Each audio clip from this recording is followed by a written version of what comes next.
Está a decorrer neste momento a quinta avaliação da Troika em Portugal. Sem mais medidas de austeridade, será difícil que o país cumpra a meta do déficit para este ano. Espera-se que Portugal consiga uma suavização das metas? Sim, porque a alternativa seria ou realizar medidas extraordinárias, meramente contabilísticas, como foi realizado no ano passado, e que na prática não se refletem em reduções efetivas do déficit, ou pedir ainda mais austeridade. A questão é que a própria redução nas receitas fiscais, embora também seja o resultado da própria queda que se verificou na despesa, nomeadamente dos salários dos funcionários públicos, mas em todo o caso demonstra o risco de haver um reforço da austeridade, o risco ao nível das receitas. Daí que a alternativa seja mesmo a flexibilização das metas, como de resto já tinha sido admitido pela Troika. E realçam-se 3 argumentos a favor desta flexibilização. Primeiro, a própria Troika tinha reconhecido a possibilidade de haver uma flexibilização no caso em que as derrapagens sejam causadas pela evolução do ciclo económico, e é isso que de facto está a acontecer.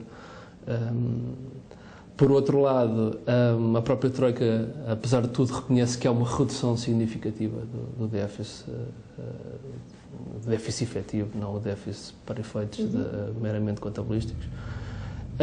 E em terceiro lugar, este déficit superior ao previsto está a resultar do facto de termos um ajustamento externo mais rápido do que era previsto.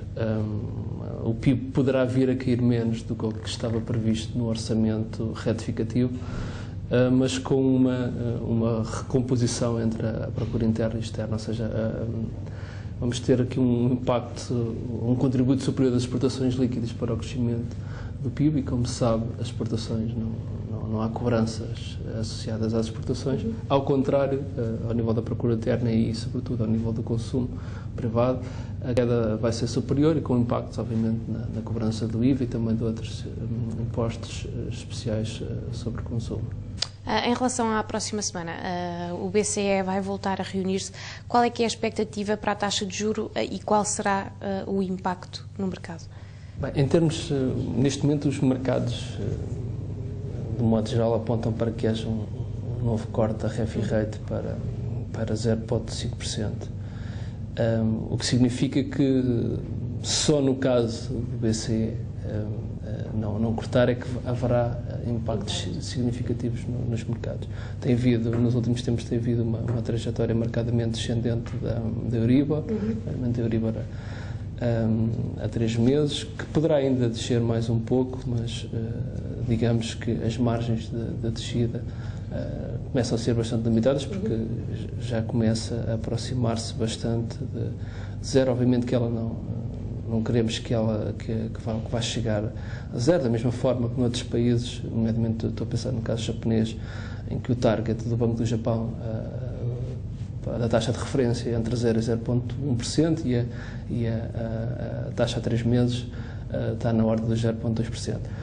Na zona euro provavelmente vamos ter uma situação desse género, admitindo que a refi rate fica nos 0,5% e que a taxa de depósitos fica nos 0%, é provável que haja também uma convergência da Euribor a 3 meses para cerca dos 0,2%. Ela neste momento está ligeiramente acima, ou seja, não haverá impactos significativos se o BCE de facto cortar as taxas para 0,5%. Obviamente, se não cortar, poderá haver uma surpresa por parte dos mercados, que é haver uma ligeira subida das taxas de Euribor.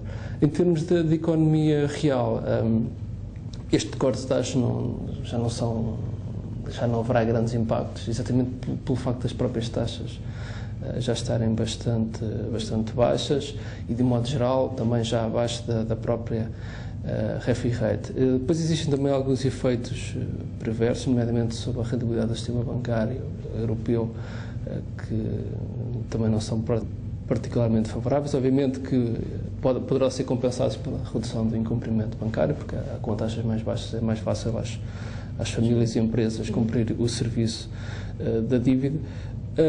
Outro argumento contra um corte de taxas tem a ver com o facto de ser uma medida transversal e, neste momento, para efeitos da política monetária, o que interessa mais seriam medidas mais assimétricas, ou seja, medidas que favorecessem ou que permitissem que as condições de financiamento, que neste momento são altamente assimétricas, ficassem mais simétricas. E aí, obviamente, que o reforço ou o restabelecimento do programa de compra de dívida por parte da BCE torna-se fundamental. Este tipo de medidas, como corte de taxas, poderá não ser também do agrado de alguns países, nomeadamente da Alemanha. A Alemanha, porque tem uma posição cíclica bastante melhor. Ou seja, a Alemanha vai ficar com taxas de juros reais bastante negativas. Tem uma vantagem que, para o restabelecimento de alguns equilíbrios na zona euro, porque é importante que a Alemanha possa ter inflação mais elevada do que a média da zona euro nos próximos anos, para que haja algum reequilíbrio dos déficits orçamentais. E, obviamente, que esta medida vai ser muito mais expansionista para a Alemanha e favorece esse tipo de restabelecimento de equilíbrios, que no passado não era muito do agrado, o facto de ter a inflação acima da média não era muito do agrado do Bundesbank, mas que nos últimos meses já veio reconhecer que se calhar é uma medida importante para o restabelecimento desses equilíbrios dentro da própria zona euro.